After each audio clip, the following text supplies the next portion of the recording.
Bom dia! O meu grupo de biologia vai falar sobre embriologia do 8º ao 9º mês de gestação. Integrantes do grupo: Emily Malta, Kailane Aparecida, Letícia Menezes, Nathalie Silva, Natália de Andrade e Renan Teixeira Dias. Período de gestação, 8º e 9º mês. Nesse período, a formação do bebê está praticamente completa, a gravidez se aproxima do fim. De acordo com a Organização Mundial da Saúde, a data provável do parto é calculada para 40 semanas após o primeiro dia da última menstruação. Um bebê que nasce antes de 37 semanas é considerado prematuro e após as 42 semanas pós-termo.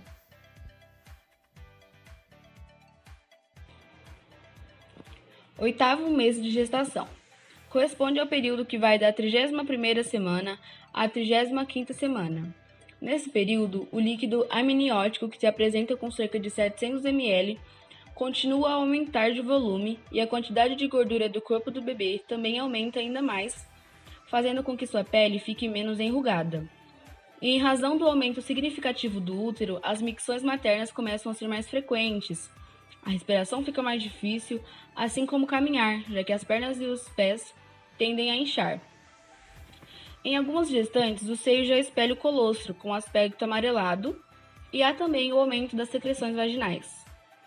No início da 29ª semana, o bebê tem aproximadamente 26 centímetros e 1.250 gramas, e encerra o 8º mês com cerca de 42 centímetros e 1.820 gramas. Ele se move constantemente, consegue tossir e a sua capacidade de sucção está bem aperfeiçoada. Na 30ª semana, sua cabeça tende a crescer um pouco mais, assim como seu cérebro, e ele começa a se posicionar de cabeça para baixo. Os cabelos continuam a crescer e as unhas já estão formadas. Na 31ª semana, a estrutura óssea do neném já se fortalece e a íris deixa de se apresentar opaca. E com exceção do sistema respiratório, todos os outros sistemas já estão em pleno funcionamento e os seus 5 sentidos já estão bem apurados. Nesse período, o bebê passa a assumir a posição fetal e ganha cerca de 230 gramas por semana. Assim como normalmente, a mãe também ganha peso até pouco tempo antes do parto.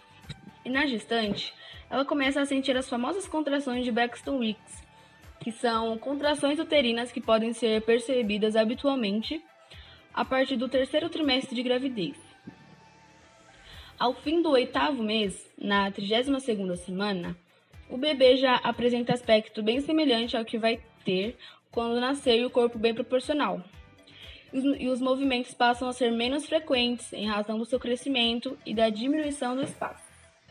E nesse mês, os sintomas típicos da gravidez podem ser seios vazando leite, contrações de Braxton Hicks, queimação, indigestão, desconforto generalizado devido ao tamanho da barriga, falta de ar, fadiga, dificuldade para dormir, incontinência urinária, ondas de calor, alteração de humor, coceiras e ganho de peso. 9º mês de gestação. Nesse período, compreendido entre a 33ª semana lunar até a 36ª, o líquido amniótico apresenta seu volume máximo e o bebê se encaixa na bacia da mãe em posição propícia para o seu nascimento. Em virtude das altas concentrações de progesterona no organismo e por causa do volume da barriga, que aumenta cada vez mais, comprimindo a bexiga, a gestante nesse período passa a ir ao banheiro com mais frequência para fazer xixi. Ela tende a estar mais exausta, com dores e com dificuldades para respirar e dormir. Muito disto está relacionado ao volume da barriga e aumento de peso, mas a ansiedade é outro fator que contribui bastante para o quadro. Controlá-la e dormir de lado são medidas que podem ajudar. Tonturas também tendem a ocorrer, já que cerca de 1/6 do volume de sangue total do corpo materno está circulando ali, nos vasos uterinos. Aquelas contrações que não provocam dor, chamadas Braxton Hicks, também costumam continuar.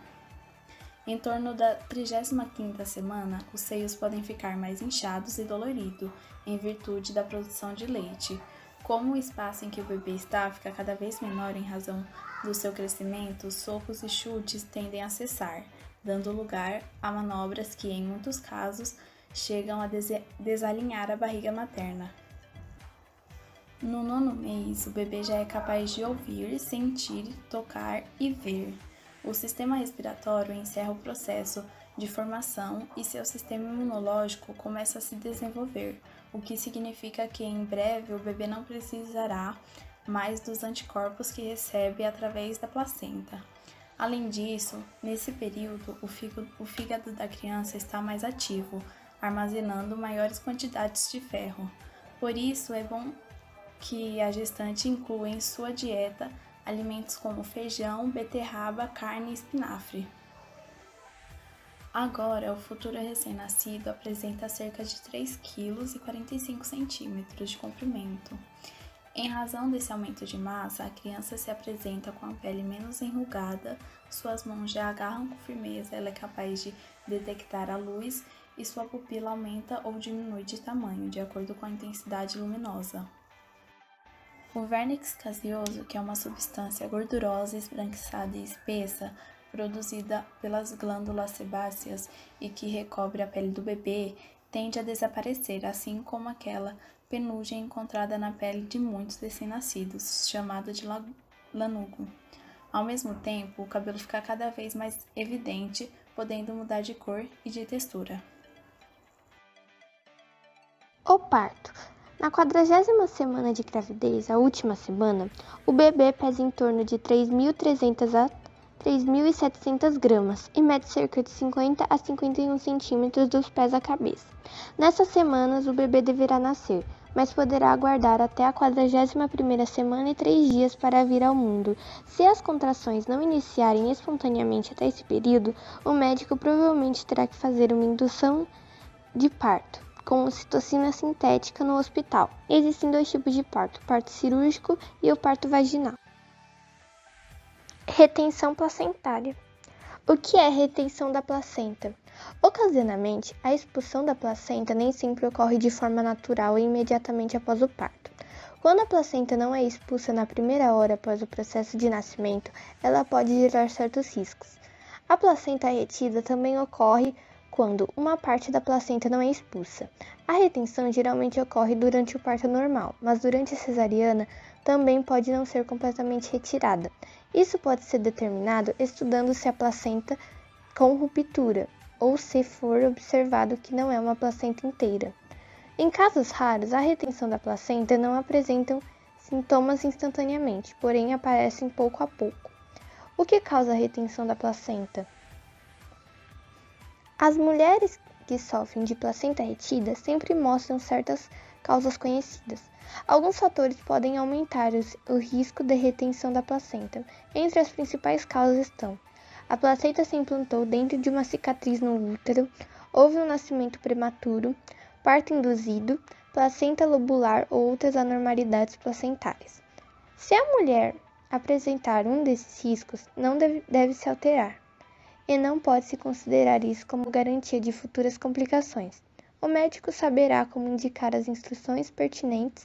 Por essa razão, é importante que a mãe esteja alerta durante a 3ª etapa do nascimento do bebê. Hemorragia pós-parto. A hemorragia pós-parto corresponde à perda excessiva de sangue após o parto devido à falta de contração do útero após a saída do bebê. É considerada hemorragia quando a mulher perde mais de 50 ml de sangue após o parto normal ou mais de 1.000 ml após a cesárea. A hemorragia pós-parto é a principal complicação durante e após o parto, o que pode levar ao choque e, consequentemente, óbito. Saiba quais são as principais causas da morte no parto. Esse tipo de hemorragia acontece com mais frequência em mulheres que tentaram o parto normal durante várias horas, mas que acabaram por fazer uma cesárea. No entanto, também pode acontecer nas mulheres que têm cesárea já marcada e ainda não entraram em trabalho de parto. Causas da hemorragia pós-parto. O sangramento pós-parto, conhecido como LOC, Dura algumas semanas e é caracterizado por haver saída de quantidades de sangue semelhante à menstruação, sendo considerado normal.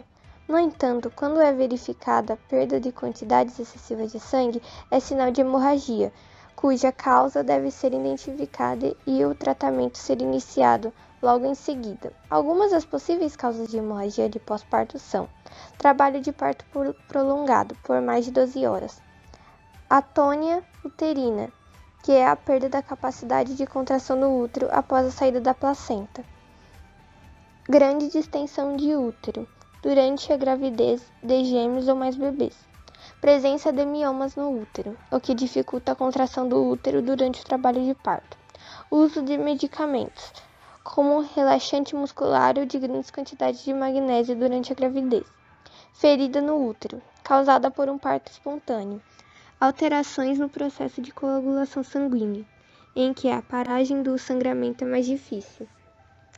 Quando um ou mais fatores estão presentes, o risco de hemorragia após o parto é ainda maior.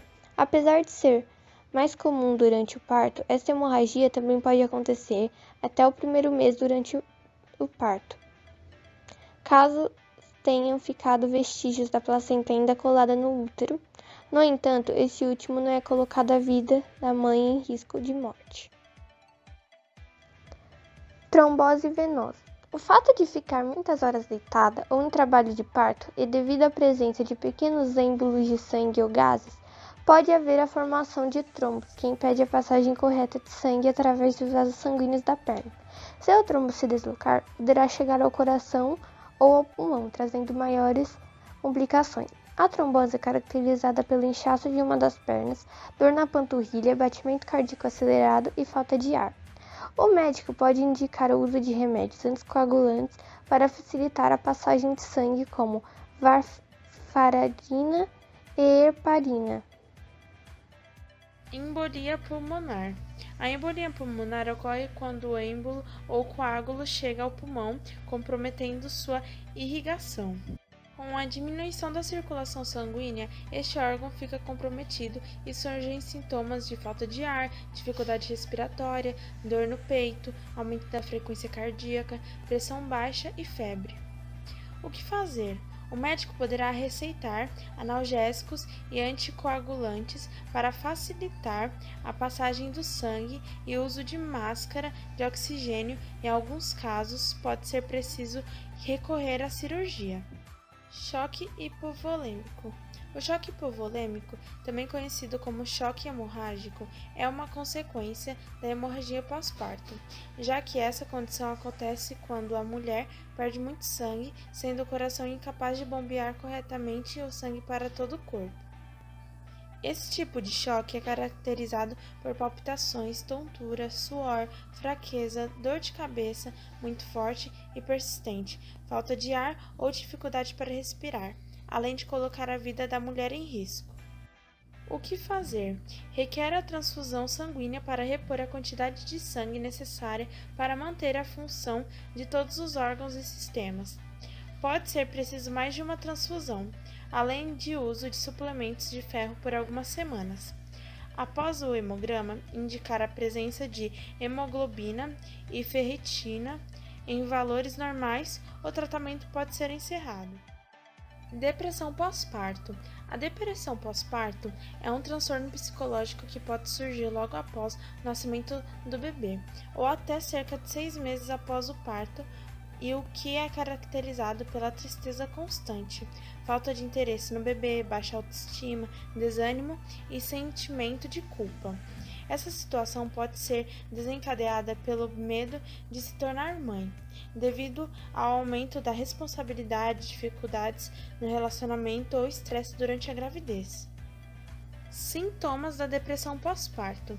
Os sintomas da depressão pós-parto podem surgir logo após o parto ou até 1 ano após o nascimento do bebê, e geralmente incluem tristeza constante, sentimento de culpa, baixa autoestima, desânimo e cansaço extremo, pouco interesse pelo bebê, incapacidade para cuidar de si e do bebê, medo de ficar sozinha, falta de apetite, falta de prazer nas atividades diárias e dificuldade para pegar no sono. Nos primeiros dias, e até o primeiro mês de vida do bebê, é normal que a mulher apresente alguns desses sintomas, pois a mãe necessita de tempo para se adaptar às necessidades do bebê e às mudanças de sua vida. Porém, quando sintomas de depressão pós-parto se mantêm por 2 semanas ou mais, é aconselhável consultar um psiquiatra para avaliar a situação e iniciar o tratamento adequado. Sintomas de depressão pós-parto no homem. Os homens também podem apresentar depressão pós-parto, podendo os sintomas serem percebidos desde o final da gestação até o primeiro ano de vida do bebê. O homem normalmente apresenta irritabilidade e impaciência, tristeza, pensamentos negativos, falta de vontade para conviver com outras pessoas, choro fácil e constante, falta de apetite e ansiedade, por exemplo. Além disso, o homem pode ter falta de atenção e, no caso de ter outros filhos, ter dificuldade para se relacionar com os filhos. Causas da depressão pós-parto. A depressão pós-parto não possui uma causa específica, mas alguns fatores podem favorecer a sua ocorrência, como por exemplo depressão anterior, estresse durante a gravidez, falta de planejamento da gravidez, baixa idade materna, problemas no relacionamento, violência doméstica e condições socioeconômicas. Além disso, a falta de apoio da família, o isolamento, a ansiedade, a privação do sono e o vício de álcool ou outras drogas podem também levar à depressão pós-parto. Como deve ser o tratamento? O tratamento para a depressão pós-parto, tanto da mulher quanto do homem, deve ser feito preferencialmente por meio de medidas naturais, como terapia e alimentação saudável e equilibrada, principalmente no caso das mulheres. Isso porque algumas substâncias presentes nos medicamentos antidepressivos podem passar para o bebê através do leite. Assim, algumas opções de tratamento para a depressão pós-parto são: o apoio psicológico é fundamental na depressão pós-parto, pois permite que a pessoa fale como se sente, sem receio de ser julgada e ou preocupação com o que outras pessoas podem pensar, e assim é possível que os sentimentos sejam trabalhados e a pessoa passe a se sentir melhor. A psicoterapia ou a terapia de grupo deve ser orientada por um psicólogo ou psicoterapeuta, e o tratamento deve durar cerca de 10 a 12 sessões realizadas semanalmente, sendo uma boa opção para completar o tratamento com os remédios, mas em muitos casos pode até mesmo não ser necessário tomar medicamentos. Além disso, conversar com seu companheiro, familiares ou um bom amigo também ajuda a aliviar o estresse e a pressão do dia a dia, promovendo o bem-estar e uma melhor interação social, o que também é bastante importante para sair da depressão. Alimentação. Os alimentos consumidos diariamente também podem ajudar a combater os sintomas da depressão e melhorar a sensação de bem-estar e a autoestima da pessoa. Alguns dos alimentos que combatem a depressão são a banana verde, o abacate e as nozes, que devem ser consumidos regularmente, pois possuem triptofano, que é um aminoácido associado à produção de serotonina, que é um neurotransmissor que garante a sensação de bem-estar. Exercícios físicos. Qualquer exercício físico é benéfico para combater a depressão, e mesmo que seja difícil ter motivação para sair de casa, para ir para a academia de ginástica, é importante pelo menos sair para dar uma caminhada na rua, para distrair a mente. Uma opção é ir passear com o bebê de manhã cedo ou deixar o bebê sob os cuidados de uma pessoa confiável, para ter um tempo exclusivo para você mesma. Uso de remédios. O uso de remédios antidepressivos só é recomendado nos casos mais graves de depressão pós-parto e quando a psicoterapia não é o suficiente. Se a mulher não estiver amamentando, pode-se recomendar outros remédios, como os inibidores seletivos de recaptação da serotonina. Essas são as referências